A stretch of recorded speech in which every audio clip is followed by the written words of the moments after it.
How cells evade immune system detection. Again, I offered as a definition, the immune system is that system in our body that understands what's you and what's not you. It knows the difference between self and non-self. You compromise the immune system for 2 weeks, and these oncocells can form. They attach to connective tissue, coat themselves with fibrin and mucus, and now they're invisible to your immune system. And the Japanese have done electron microscopic studies in human tissue samples, and on average, for some reason, 15 is the magic number. You find these 15 concentric rings of fibrin. That's pretty dense carpet. So basically, and the body's doing this not just with fibrin. When you hear about inflammation being at the root of much modern disease, that may not be an oncocell that's getting coated with fibrin. The body has, in this as in many other things, it has a limited number of ways of dealing with insults. So if there's an atypical infection like a mycoplasma that the body can't clear, the body weaves a carpet and then sweeps everything under it, and that carpet sits in your blood vessels. And so those bugs are still there, they're causing inflammation, they damage the blood vessel, and so the initiator of atherosclerotic disease is now believed to be mostly infection, inflammation caused by these biofilms in the vessels. But the same thing is going on. The body has an oncocell, doesn't know what to do with it, it just tries to bury it. And at least it's not floating around anymore. But these 15 glands of fibrin, obviously that's why we're going to be talking about enzymes in just a little bit, because you've got to get rid of that. They continue to divide, make bad copies. They're now coated with fibrin, mask them from the normal immune system. And now you have a colony, and now you have a tumor. So,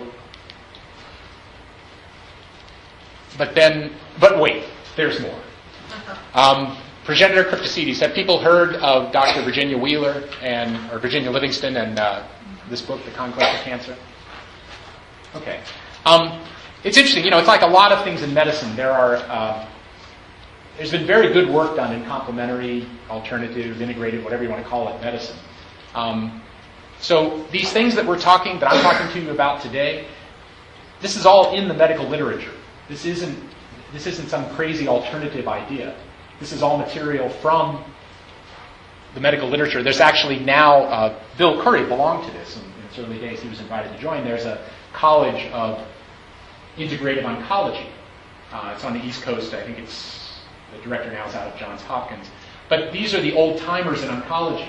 The guys have been doing it for 30, 40, and 50 years who are going, wow, we're not doing any better now than we did 50 years ago.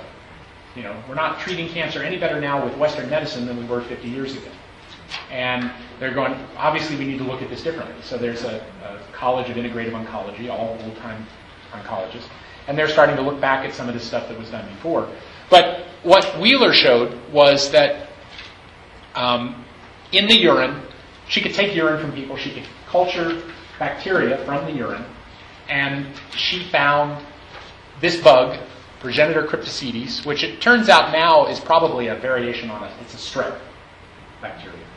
And Progenitor cryptocetes was present in 90% of the people with cancer.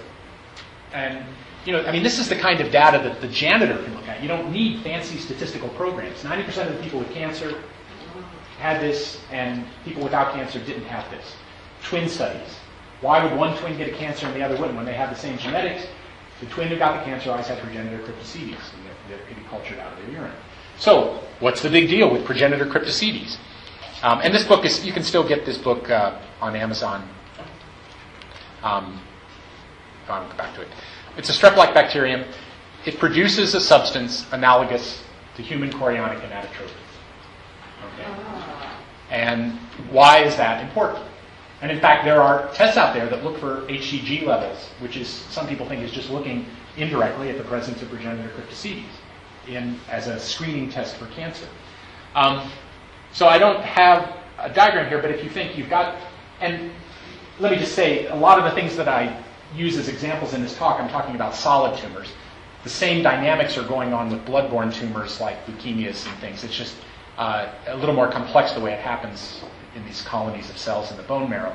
But but we'll talk about solid tumors because it's easier to conceive of this. So now you have a solid tumor. It's surrounded by a bunch of fibrin. And tumors can only